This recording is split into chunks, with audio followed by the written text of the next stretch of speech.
Hai, Assalamualaikum warahmatullahi wabarakatuh. Salam sejahtera untuk kita semua. Bertemu lagi dengan saya Siti Fatimah di channel kita Fatimah Channel. Dan kalau channel ini bermanfaat bagi kita semua, maka jangan lupa untuk share ke teman-teman yang lainnya. Bila ada pertanyaan, tanggapan atau saran-saran untuk memperbaiki kedepannya, silakan tinggalkan pesan di kolom komentar yang ada di layar YouTube Anda. Pada video kali ini, saya akan menampilkan webinar tentang pendidikan multikultural dan penerapan nilai-nilai Pancasila dalam menata kehidupan baru atau new normal, di mana kegiatan ini diselenggarakan oleh Pendidikan Sosiologi Fakultas Ilmu Sosial Universitas Negeri Manado. Pemateri kali ini kita mendatangkan pemateri dari orang-orang penting di Fakultas Ilmu Sosial, yaitu ada Bapak Dekan Dr. Apelles Leksionto MSI, ada Pembantu Dekan 1 Profesor Dr. Ferdinand Kerembungu MSI, yang sekaligus sebagai dosen di pendidikan sosiologi. Dan tidak kalah pentingnya lagi, yaitu Ketua Program Studi Pendidikan Sosiologi, yaitu Bapak Dr. YDA Santi MSI, yang akan memberikan materi seputar pendidikan multikultural dan Pancasila. Tentunya kegiatan ini diharapkan bisa memupuk jiwa-jiwa solidaritas kita, terutama di era new normal. Kita harus membiasakan diri dengan kondisi-kondisi baru, tapi tetap mempertahankan Bhinneka Tunggal Ika. Selamat menyaksikan webinar berikut ini.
Perbedaan merupakan kekayaan yang kita harus tumbuh kembangkan.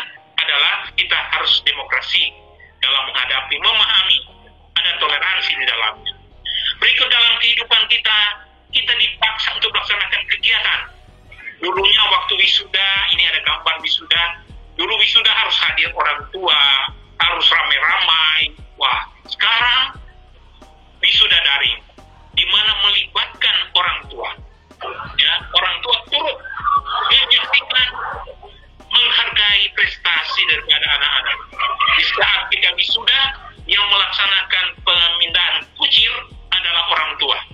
Luar biasa itu, pengalaman yang luar biasa, yang tidak terlupakan. Bahkan dulunya kalau baru wisuda kita harus kumpul-kumpul, tetapi sekarang kita harus laksanakan wisuda. Nah, tentu ada perbedaan-perbedaan, tetapi saya rasa suka atau tidak suka kita sudah laksanakan. Ya, yang penting itu secara sah kita laksanakan, dan kita harus menghargai prestasi. Dengan wisuda, orang tua hadir, kerabat, dan di rumah masing-masing. Ya, tentu itulah merupakan pengalaman hidup kita. Kemudian cinta tanah air, kita dimintakan untuk upacara. Ya, baru-baru ini kita dimintakan upacara untuk hari aktivitas. Nah, kedua, bagian daripada kehidupan kita, dan melibatkan orang lain dalam merupakan anak, orang tua, kita upacara bersama, walaupun hanya daring. Ya, itulah. Dan semangat kebangsaan. Multikultural dan nilai Pancasila di era kenormal baru atau new normal. Kita di Provinsi Sulawesi Utara menghadapi tatanan kehidupan baru ini. Pemerintah Provinsi Sulawesi Utara mengeluarkan pergub. Dalam pergub itu disebutkan tentang adaptasi kehidupan baru menuju masyarakat proaktif aman. Awal abad ke-21 ini, ya, kita diperhadapkan dengan satu ujian besar bangsa kita seluruh dunia dengan menyebarnya pandemi, ya, pandemi virus corona yang dimulai dari Wuhan. Oleh sebab itu sekarang sudah 3 bulan lebih ini kita berhadapan, maka kita akan masuk pada kehidupan baru atau new normal. Dalam sosiologi, new normal itu disebut dengan tatanan kehidupan baru. Kalau tadi Sulawesi Utara baru mengatakan adaptasi kehidupan baru. Artinya kita mau berupaya untuk bisa adaptif. Berikut, kehidupan normal ini adalah sebuah proses adaptif kita. Bagaimana kita mau menyesuaikan, ya? Bagaimana kita menyesuaikan dengan kehidupan yang baru. Tentu ada persiapan. Persiapan yang paling penting itu adalah persiapan hati, persiapan jiwa kita dalam menghadapi kehidupan yang baru ini. Mengapa disebut baru? Sebenarnya juga tidak baru, tetapi karena ini baru mau diterapkan dan itu sudah lama dikenal oleh masyarakat kita Indonesia, betul, ya. Pola hidup bersih itu diajarkan kita dari sejak taman kanak-kanak, ya. Di kebersihan diajarkan kita masih sejak kita taman kanak-kanak. Nah sekarang kalau kita lupa dicoba di proses diadaptasikan dulu, ya, diadaptasikan. Sehingga dengan demikian, ya, dengan demikian upaya-upaya yang kita lakukan untuk melakukan adaptasi itu dalam proses menjalani kita tetap memutus mata rantai penyebaran atau penularan virus corona ini atau virus corona ini.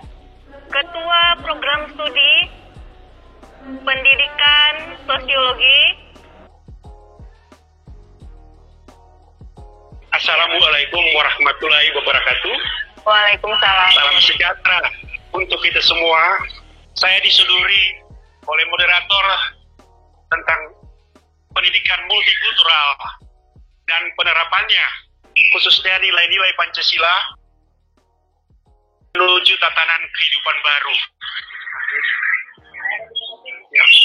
Nah, tadi Pak Dekan dan PD1 sudah menjelaskan panjang lebar tentang COVID-19 yang ada saat ini. Tentu kita merasa terganggu dari kehidupan yang normal tiba-tiba jadi abnormal. Nah, tentu kita mau melihat tentang perspektif pendidikan multikultural dan penerapan nilai-nilai Pancasila dalam pembelajaran daring. Saya menggunakan di era normal ini adalah habitus baru. Nah, apa itu pendidikan multikultural? Menurut pendapat dari seorang ahli namanya Nico Parek, dalam bukunya berjudul Rethinking Multiculturalism, itu dia membagi dua. Jadi ada yang dikatakan sebagai pluralitas atau keanekaragaman budaya, dan yang disebut dengan multikulturalisme normatif, tanggapan normatif atas fakta tersebut. Jadi bangsa Indonesia adalah bangsa yang multikultur, yang majemuk. Nah, Kalau dari perspektif multikulturalisme, maka tidak sekedar menerima dan mengakui begitu saja semua budaya, tetapi menyikapi secara kritis budaya yang kita anut bersama. Jadi ada refleksi kritis di sini, yang pada intinya adalah ada etika. Kita sebagai negara yang besar, negara Indonesia, menurut seorang Clifford Geertz, dia mengatakan bahwa Indonesia adalah negara baru atau new state of all societies, atau disebut negara baru yang terbentuk dari komunitas lama. Lebih lanjut, dari seorang Tycho Parek mengatakan bahwa multikulturalisme dibagi dua. Yang pertama dia sebut sebagai multikultural, yang melihat pada sisi atau aspek deskriptif, yaitu mau menggambarkan keanekaragaman budaya yang terlepas satu dengan yang lain. Ini terjadi sebelum kita menyebut bangsa Indonesia. Dan kemudian yang kedua disebut dengan multikulturalisme, yaitu pada tatanan atau aspek normatif. Adapun aspek normatif itu adalah bahwa multikulturalisme itu adalah sebagai konsep atau sebagai ideologi. Untuk apa? Untuk menata masyarakat. Masyarakat seperti apa? Yang memiliki kebebasan dan memiliki kesetaraan. Di dalam masyarakat yang mengakui akan hak asasi manusia. Dan masyarakat yang mau membangun kehidupan yang stabil, yang dinamis, dan harmonis.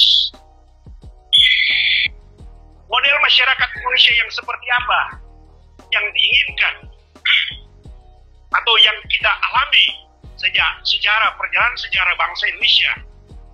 Ada masyarakat, kelompok masyarakat yang melihat bahwa budaya bangsa Indonesia adalah hasil dari perjumpaan budaya-budaya yang dilebur menjadi satu budaya yang baru.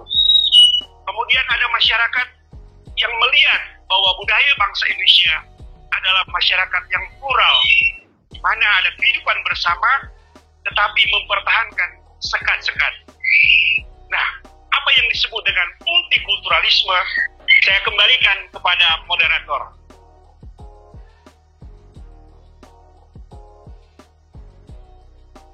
Kita langsung saja kepada sesi tanya jawab atau diskusi.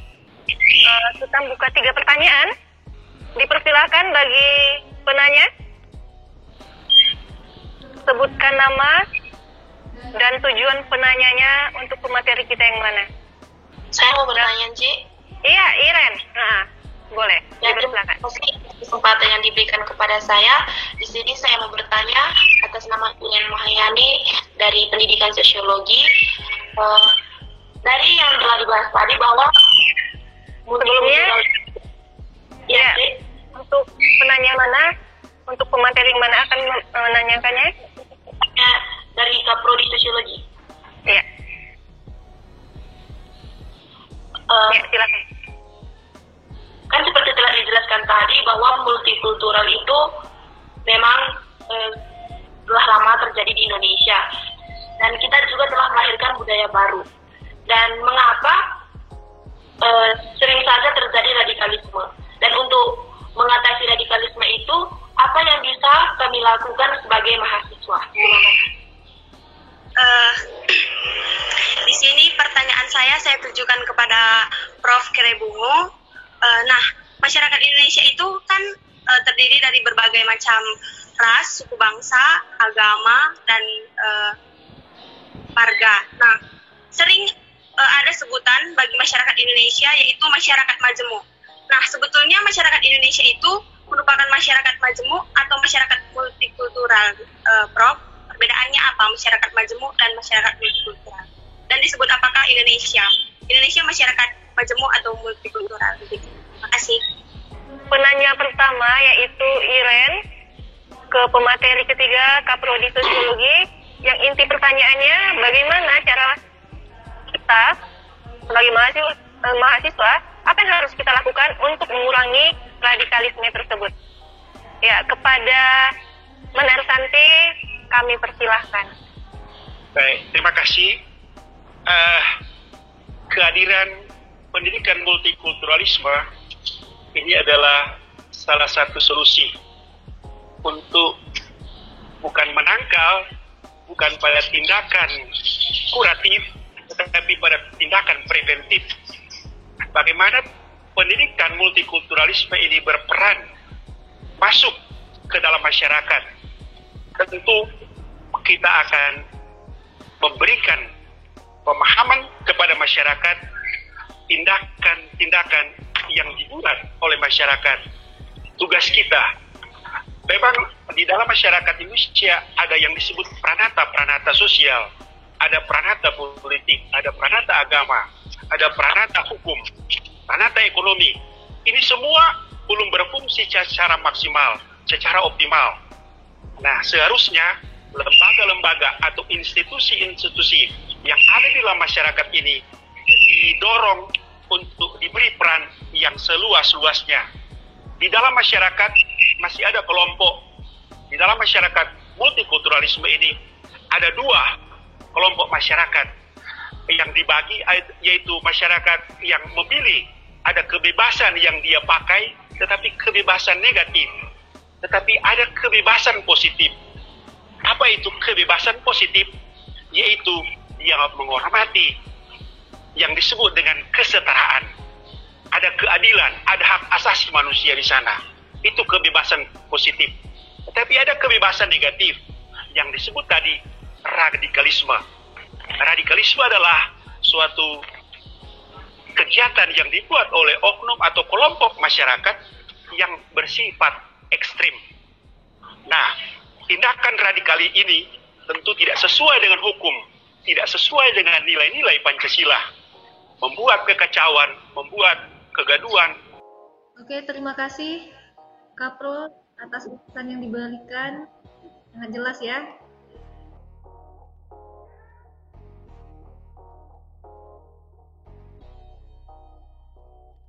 Ya, Prof?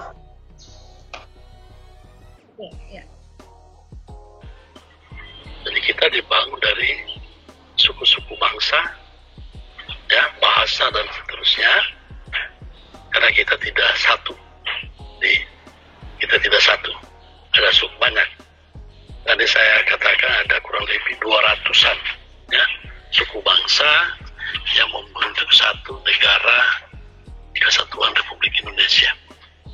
Itu disebut dengan masyarakat kita yang menjemuk, artinya dari asal kata jamak ya, kata jamak. Nah, kemudian masyarakat multikultur ini adalah satu yang digunakan dalam dunia akademik ya, biasa digunakan dalam dunia akademik untuk menunjukkan bahwa masyarakat kita itu terdiri dari banyak suku bangsa, banyak budaya, dan di situ letak perbedaan. Jadi penggunaan istilah saya beda-beda tipis ya, artinya beda, terdiri dari berbagai suku, itu artinya. Tetapi penggunaan istilah ini masyarakat multikultur itu lebih banyak digunakan di dunia akademik. Tapi yang masyarakat umum yang biasa yang kita lakukan, mereka lebih mengenal istilah majemuk ya, dan itu dalam naskah-naskah akademik yang lama, misalnya dalam ilmu antropologi itu lebih banyak menggunakan istilah majemuk. Dan tidak ada istilah multikultur itu nanti muncul bulan Hijrah ini di tahun 80-an, 1987 ya, istilah multikultur ini. Itu adalah satu, bagaimana kita menggunakan adalah istilah new society ya, dari kata society atau kata apa namanya, masyarakat yang apa istilahnya, istilah bahasanya ini yang kita banyak kita gunakan, itu musim multikultur ya. Itu perbedaan dari keduanya. Kemudian tambahan saya kepada saudari Iren, bahwa bagaimana saudara-saudara mahasiswa harus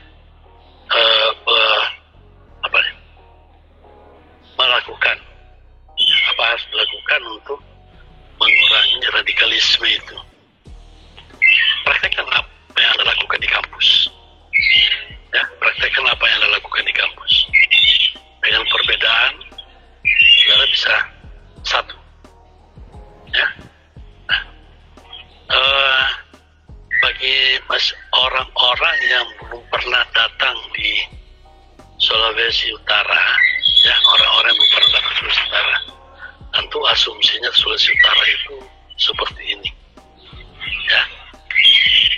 Begitu juga kita yang dari Sulawesi Utara yang belum pernah misalnya ke Minang, ya, pernah ke Minang. Dua-dua daerah yang mayoritas, Minangkabau mayoritas Muslim dan Sulawesi Utara khususnya Minahasa itu mayoritas Kristen. Ya, pada saya membawa teman dari UNP keliling Minahasa, dia katakan begini, Prof, Minahasa ini kebalikan dari Padang ya? Ya iya, karena kalau di Padang kita sulit ketemukan gereja. Yang banyak kita temukan di tiap langkah adalah masjid. Tapi di sini juga di Minahasa kita sulit temukan masjid. Yang paling banyak kita temukan adalah gereja. Dan saya katakan itulah Indonesia. Itulah Indonesia. Sehingga kalau orang gagal paham tentang Indonesia, di situ terjadi radikalisme. Jadi orang ingin menang sendiri, ingin memenangkan tujuannya sendiri. Ajaran-ajaran apa yang diterima dan tidak memahami bagaimana dibangunnya negara ini yang dibangun dari masyarakat yang berbeda-beda secara keras, dan itu yang harus kita lihat. Nah, kalau kita saling memahami satu dengan yang lain, nah itulah kita bisa mengurangi radikalisme, ya, mengurangi radikalisme, sehingga banyak persoalan-persoalan yang kita bisa selesaikan lewat dunia pendidikan. Mengurangi radikalisme dengan mengejarkan pendidikan multikultur, kita sudah mengurangi radikalisme. Terima kasih kepada Profesor Ferdinand Krebuni atas penjelasannya ya, yang sangat lengkap dan komplit mengenai masyarakat majemuk, masyarakat multikultural, di mana masyarakat majemuk merupakan masyarakat yang mengakui perbedaan namun tetap tersegmentasi. Namun di samping itu masyarakat multikultural adalah kita mengenalnya dengan multikulturalisme, di mana suatu paham yang mengakui perbedaan di atas kesederajatan. Ya, dikembalikan ke penanya, bagaimana Naomi Sitepo? Terima kasih, Ci. Iya, ya. Oke, kita lanjut kepada penanya ketiga tadi yang sempat terpotong dan tidak terkoneksi, itu Ci Eka Yuliana Rahman. Halo, masih bergabung? Ci Eka?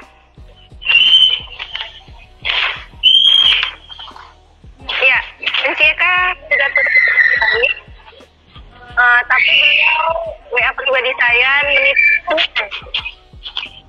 di mana saya bacakan ya, para pemateri izin menyampaikan pertanyaan dari Ci Eka Yuliana, bahwa pertanyaannya adalah seberapa siap pendidikan sosiologi dan ilmu sosial untuk menghadapi new normal ini. Mungkin bagi Prof atau Manir Santi dan Pak Dekan boleh memberikan ulasannya seputar pertanyaan tersebut. Dimulai dari Pak Dekan. Pak Dekan masih bergabung dengan webinar kah? Masih ada. Masih? Iya. Moderator dan para penanya yang menanyakan bagaimana seberapa siap pendidikan sosiologi dalam menghadapi new normal. Sekarang ini sudah pasti, saya sudah katakan tadi, suka atau tidak suka, kita harus maju, kita harus hadapi. Pertama, kesiapan secara institusi, tentunya kita sudah siap. Apalagi sekarang sementara dibahas tentang kurikulum kemerdekaan belajar dan kampus merdeka. Itulah pertanda bahwa kita sudah mulai masuk pada era baru, ya, new baru. Karena kita sudah mulai mempersiapkan perangkat-perangkat yang ada.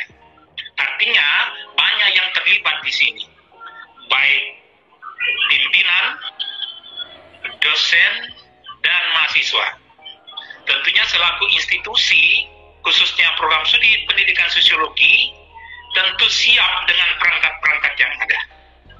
Nah, jadi selaku mahasiswa dan dosen harus siap menghadapi, tidak tanya pada orang lain, tanya pada diri sendiri, apakah dosen sudah siap? Apakah pimpinan sudah siap? Apakah mahasiswa sudah siap? Saya katakan tadi, harus suka atau tidak suka, kita harus masuk. Dan kita sudah mempersiapkan perangkat-perangkat untuk menunjang pelaksanaan new baru.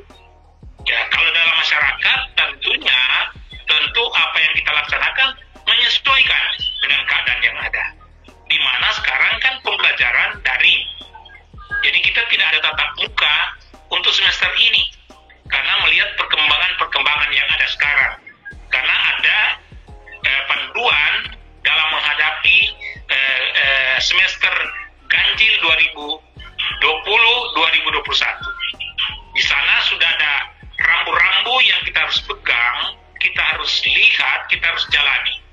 Baik tingkat universitas, tingkat fakultas, dan program studi. Bahkan dosen dan mahasiswa.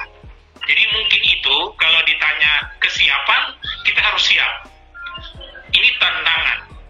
Jadi kita jangan berada pada zona aman. Saya selalu mengacu pada ungkapan dari Mas Menteri. Dia selalu jangan takut gagal. Kalau kita diperhadapkan dengan persoalan, tantangan, maka masalah kita harus maju. Ya, kita harus mendapatkan atau ada inovasi di dalamnya, ada perubahan di dalamnya. Maka dalam menghadapi himbauan kami selaku pimpinan fakultas untuk menghadapi new baru ini, kita harus siap bergandengan tangan, saling menginformasikan. Sekarang ini hidup mandiri, ya, baik dosen, mahasiswa, dan di sini kita saling berkomunikasi. Komunikasi itu penting. Ya. Terima kasih Pak Dekan. Baiklah, peserta webinar dan para pemateri sekalian, kita telah sampai pada penghujung acara.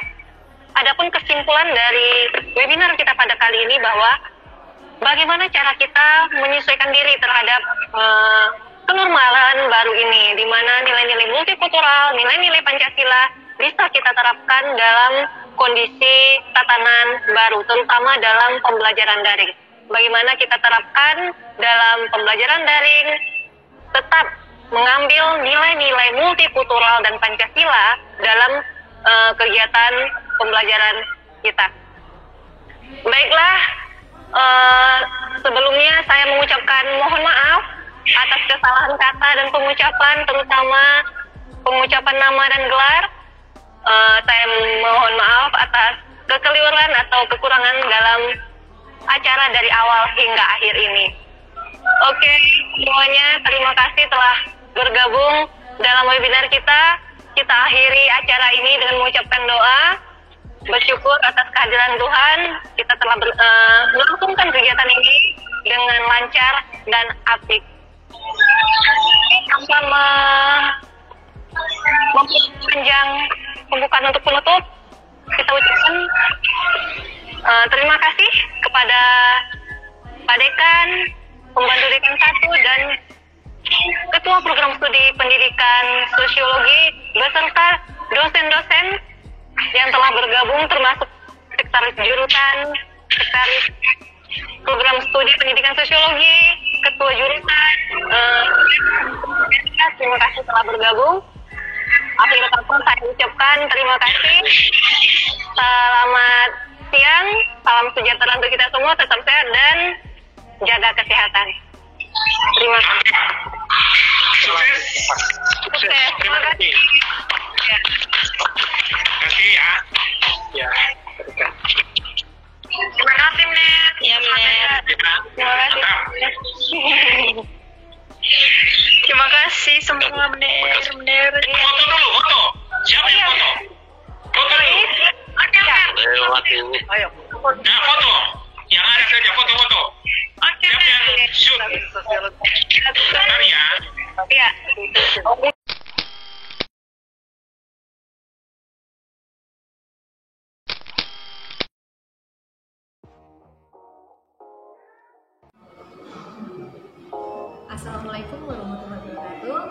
sejarah. Assalamualaikum.